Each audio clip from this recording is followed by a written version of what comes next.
Hi there, welcome to or welcome back to Tiff Reads Books, where I read books and I talk to you about them. Instead of doing my Tuesday weekly wrap up, we're going to do the mid-year freakout tag because I've been seeing people do it and it's past the solstice now, so it is mid-year. I am going to be going over the questions as best I can. I did write them down on my iPad this time because I didn't feel like going and getting a notebook, so this should be fun. This is my scribbly writing here. So the mid-year freakout tag was started in 2016 by Earl Grey Books.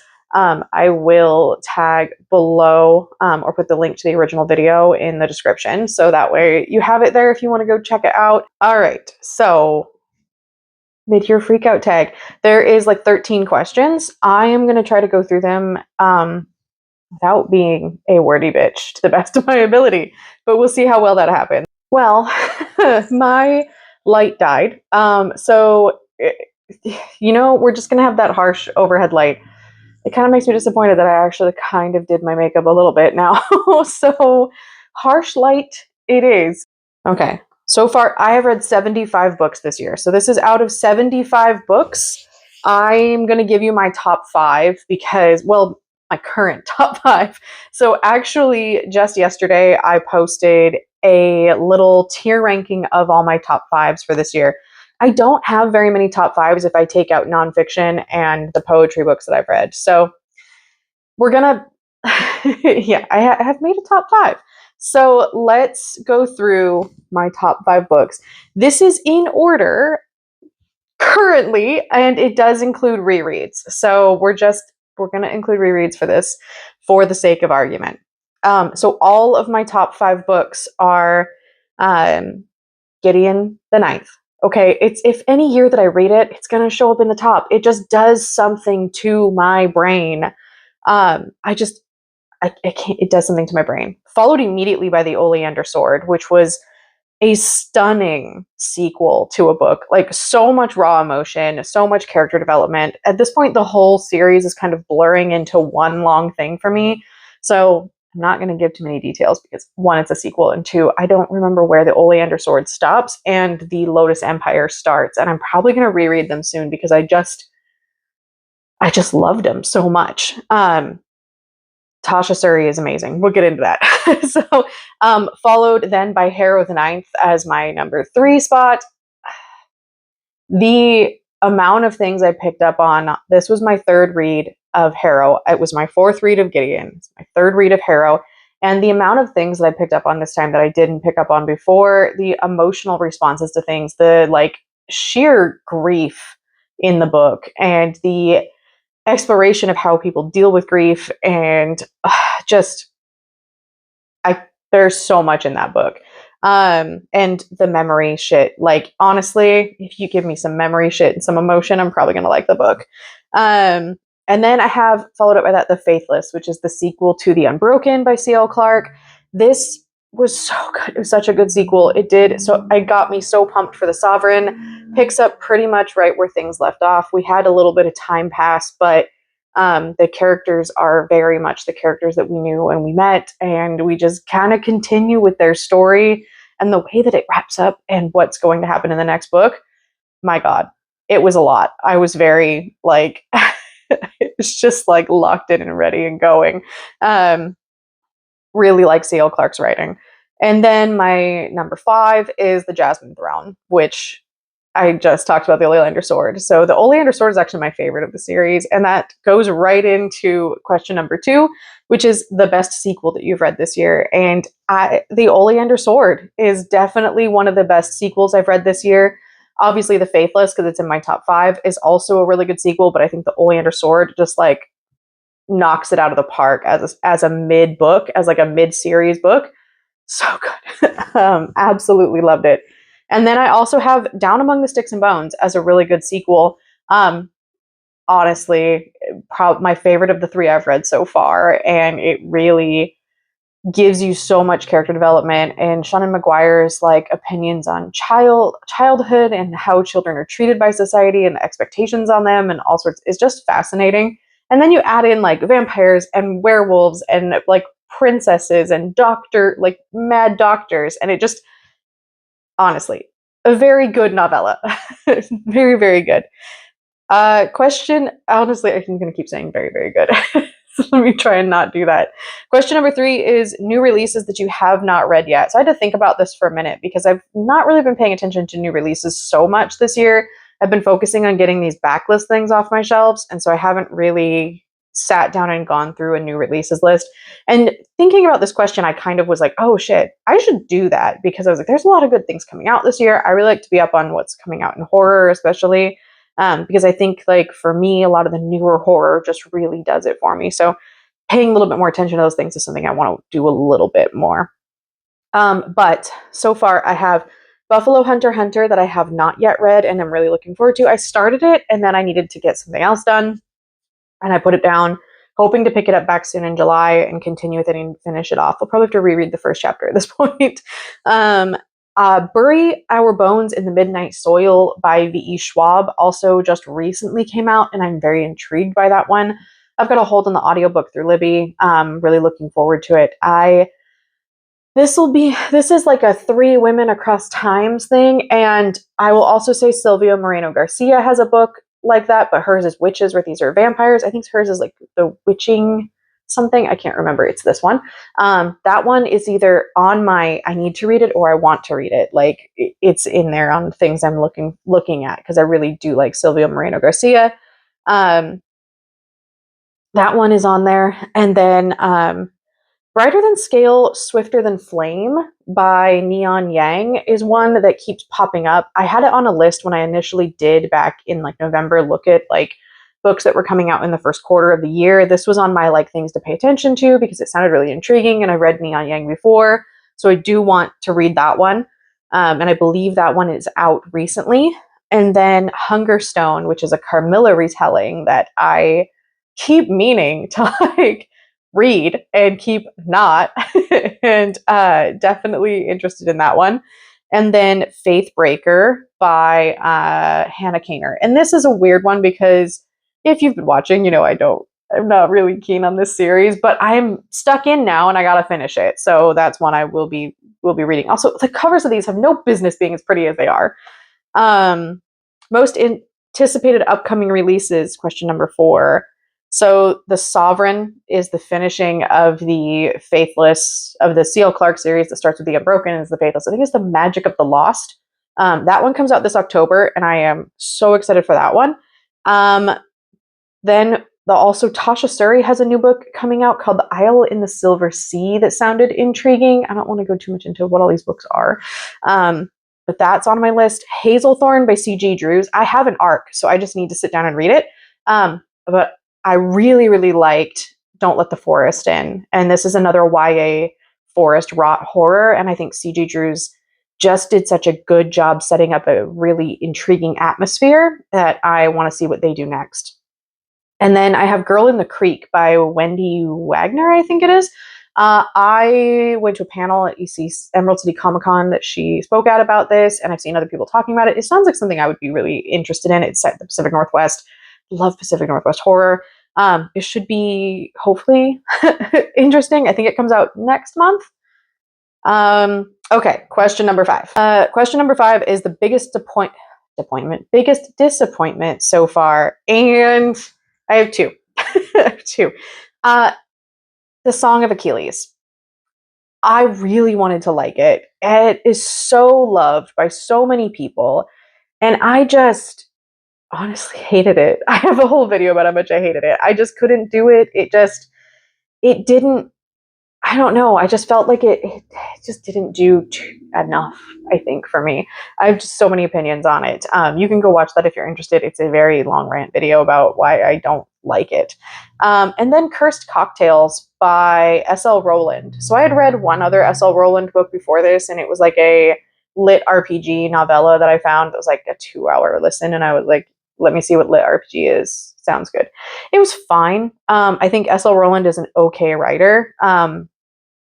Cursed Cocktails was also, I don't know. It leaned on the cozy fantasy trend that was started by Legends and Lattes. Actually, when it first came out, it was called Curses and Cocktails. And then S.L. Rowland decided to change the name and just because he didn't want to ride too much on the back of Travis Baldree. So he changed to name the title, but you could still definitely see those inspirations. He did set up a whole world that this is set in and things are happening. I just felt that it was really lackluster in a lot of ways. I didn't really care too much about any of the characters. It just felt like a little bit like oh, this is popular right now, and why don't I make them queer too, because that's also popular right now. So we're just going to tick these boxes and write this book. And I know that's kind of mean, but it just didn't have anything that really like grabbed me as a compelling story. And yeah, it was unfortunate because I really wanted to like it. It could just be that cozies are not for me, but I also think the writing a little bit was not for me. Biggest surprise. So I have 4 here actually that really surprised me. It's going to be kind of weird. So the first one that surprised me was Deep End by Ellie Hazelwood, because I did not expect to not hate it. I kind of was expecting to be like, this is cringe, this is ridiculous. Like, and I just didn't hate it. I thought it was fine. I didn't see anything like glaringly wrong with it. And I actually felt like it's, despite the male love interest having massive hands and being oh so tall, he was a decent dude. And that kind of made the story. I did feel like, as far as the like kink in it goes, I was like, this is very tame. This feels very tame, as far as, maybe I've just been on the internet for too long, but it felt very tame. And so I read it because there were some people being like, oh my God, this is the spiciest thing I've ever written. And other people being like, this is boring as shit. Where's the spice? And I kind of leaned a little bit more towards I feel like I've read worse in people's like r/relationship posts. Like, genuinely, I feel like I have read worse things on public forums on Reddit for people asking for relationship advice. So maybe I'm jaded, but that's kind of where I landed that one. But I didn't hate it. I thought the writing was fine. It was very consumable. I read it very quickly. It honestly was. It wasn't terrible, and that kind of surprised me. The fact that I was able to just fly through it, and I wasn't like, oh my God, I need to take a break from this. It was fine. Chainsaw Man. I finished the first arc and some of the second arc. I think the first arc ends at like book 11. I was surprised at how emotional that first arc ended, and the fact that it made me cry. Like, I was like, this is a stupid, silly little like manga with a guy who turns into a demon and like goes around killing other demons while just like really wanting to like have sex with a woman. Like, that's like his like life dream. And I was like, this is so dumb. Why is this last 2 books making me so emotional? So that was a surprise on that. And honestly, I enjoyed that first arc. Not so big on the second one so far, but we'll see.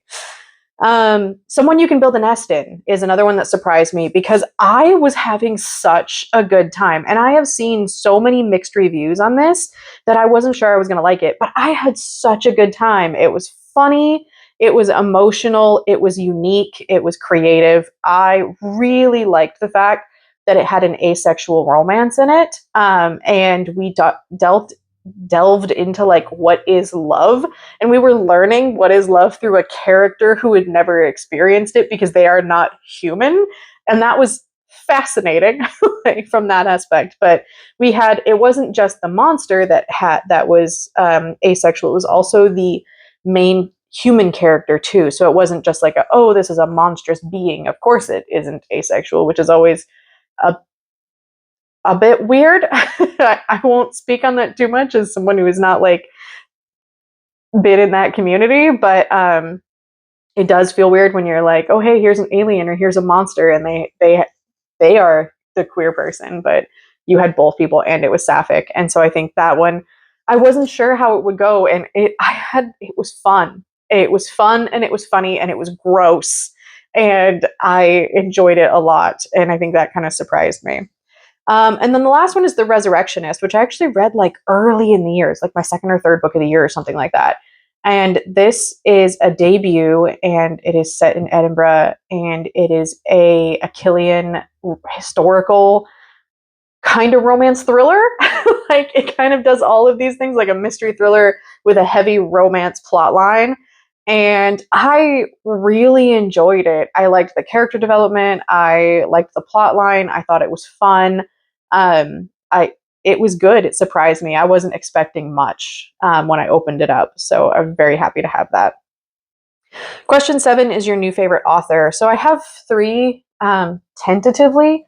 Definitely Tasha Suri, but I have only read that one series. So yes, I need to read more by her. ML Wong, because I just recently read The Sword of Kaigan and I really loved it. I read Blood Over Brighthaven last year and I really loved it. So I'm going to put ML Wong in there as someone who I will read her next book, because these 2 were so good that I am like going to buy the next book. So I've kind of put these on like auto read, because I don't always auto buy, but I will like check it out from the library. I'll grab it on audio from Libby. I will like maybe pick it up secondhand if I find it. That's kind of my auto buy. And then if I really like it, I'll buy a nice copy.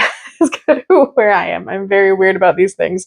And then C.L. Clark. I've read 2 books by her now. I do want to read more. There's quite a few more published. Okay, so question 8 is fictional crushes. Your newest fictional crush. I don't really get crushes on... I don't know if you could hear that because the mic does a really good job of dampening the road. But that was... I don't know why people do that on my road. Anyway, I don't really get crushes on fictional characters or celebrities or things like that. I don't. So, but I have picked out some people that I would die for and would really like to get a hug from, if depending on the character. So I will, like, people that I would be like, I want to have a fucking beer with that person. I would have dinner with that person. I would let that person crash on my couch. That is the people I have picked for this question, because I don't really get like book boyfriends or girlfriends or whatever. It is interesting that all of these are women, and maybe that says something about me, but Turain from the Magic of the Lost series I am obsessed with her. I love her so much. I did not put anyone, well, no, okay, so I did, but I didn't put Gideon on here because Gideon is a holdover from 2023, okay? Like, you did not put her on here, but I will put Turain because Turain is a lot like Gideon in a different universe, and I love Turain. On an unrelated note, Bhumika from the Burning Kingdom series.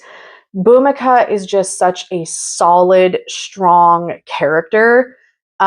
She's one that I would like to just like sit down and have a conversation with, that I would like to just be around, to just bask in her like confidence. I love Bhumika. And then I have Pyrrha DeVay, because when I first read the series, I was like, oh, Pyrrha's pretty cool. I like Pyrrha, but now I'm like, oh my god, I would die for Pyrrha. What I wouldn't do for a hug from Pyrrha DeVay. Like, I love her so much, and ACAB, but Pyrrha DeVay, like, I love her so much. I think she really brings Nona the Ninth together so well. I'm like, I've got an hour left. I realized I was going to finish it, and then I was like, oh, fuck, I got to film. So I'm supposed to be doing that, but I'm also supposed to be doing this. So we're filming where I could be finishing that book, but I really think she wraps it all up. She just, the book doesn't work without Pyrrha, and I'm just obsessed with Pyrrha. And the fact that she's like, I can't say it, it's kind of a spoiler, but she's kind of like Gideon's stepdad, and I kind of love her for that. Anyway, and then Shisheshin, which is the monster from Someone You Can Build a Nest In. I'm kind of obsessed with Shisheshin, because she doesn't really understand why humans do certain things, and so she just comes out with these like funny one-liners, and she's just intrigued by like humanity, and also if someone pisses you off, she can eat them, and that's pretty cool. So, newest favorite character is question number 9. And I also have another Gideon the Ninth Locked Tomb character in here, because the first time I read it through, my favorites were Palamides and Gideon and Harrow in Harrow, and I also do like Ianthe and Mercy Morn. But this time around, I have Pyrrha, so I've added Pyrrha into this list, right? Pyrrha is a new favorite character as well. But Camilla Hecht, I have I liked Camilla a lot, but I was much more like a Palamides fan. But in this one, I have such a bigger respect for Camilla and her attitude about everything, and her like just her her pure strength is Camilla. Camilla is so good. Camilla has like big party mom energy, and I love those types of characters. I also have Priya and Malini from the Burning Kingdoms. The two of them together as a couple, as well as the two of them individually, are just, again, these are just characters that imbue strength. And again, these are all women, but I just absolutely love them so much.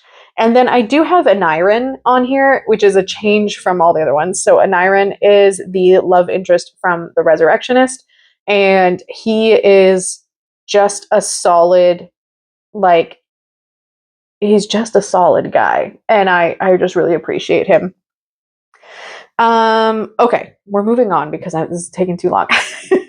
Number 10 is books that made you cry. So I have a few on here. Honestly, I stopped writing them down because books have just been making me cry. Like, the closer I get to 40, the more and more I cry over things, and it is very ridiculous, and things just make me emotional. So the Lotus Empire and the Oleander Sword. So I read the whole series this year, but the whole Burning Kingdom series, the Jasmine Throne, I don't think I really cried, but I did in the Oleander Sword and in the Lotus Empire.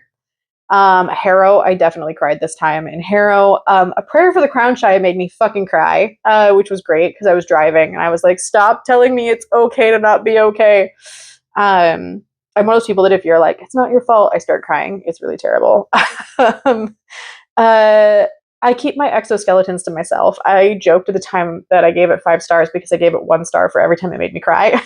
And like, it's like just the idea of surviving a grief in the middle of like a dystopian world. And it was a lot emotionally. And then The Sword of Kaigan.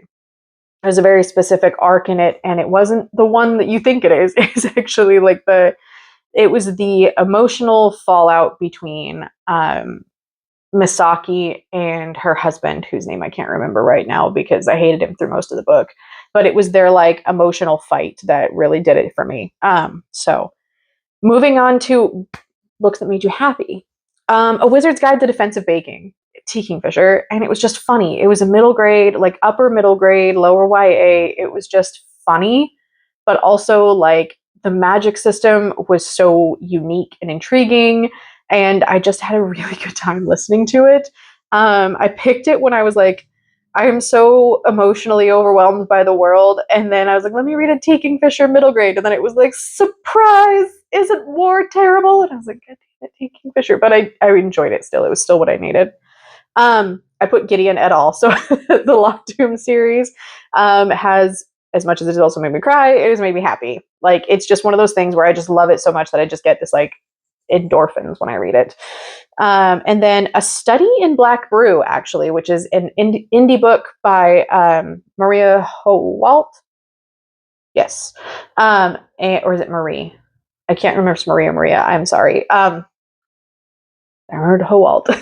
It's A Study in Black Brew. So this is a sci-fi queer retelling of the Sherlock story, A Study in Pink. No, A Study in Pink is the movie. A Study in Scarlet. Study in Pink is the TV show. A Study in Scarlet is the actual book. Because all these Sherlock retellings.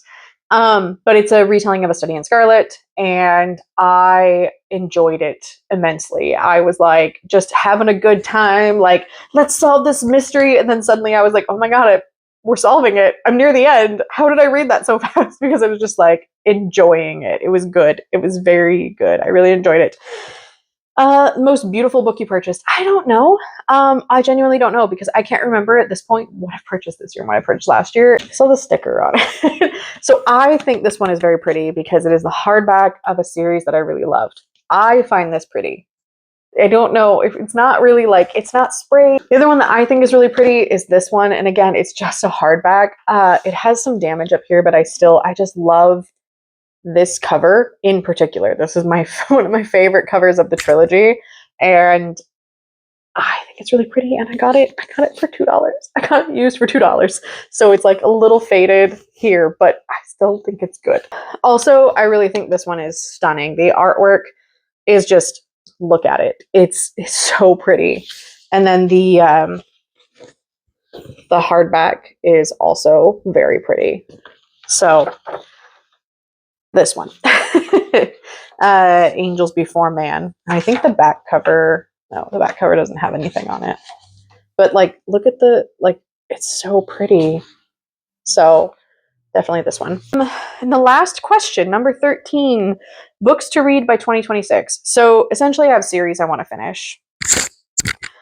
I want to finish the Mercy Thompson series, at least catch up, which is like 7 more books, but I can probably do it if I just focus on it. I at least want to get like the next like 4 books read, but I'd like to catch up because there's a couple more there's one that comes out this year, or this next year, and my boyfriend wants to read it, and he's like, I want you to be able to read it. So, the Tawny Man series is the next series in the Robin Hobb Realm of the Elderlings, and I am behind because I have not been emotionally ready. But I need to just get emotionally ready and do it.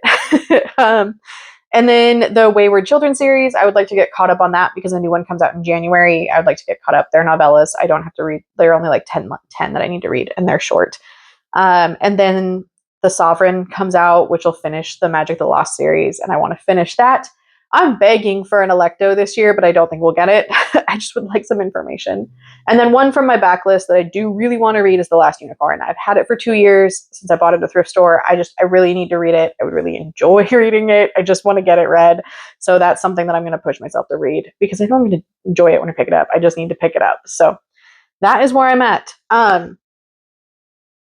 This is the mid-year freakout tag. I'm not freaking out over this. I'm freaking out over everything else here in the United States. So enjoy that, and I'll see you next time with something else.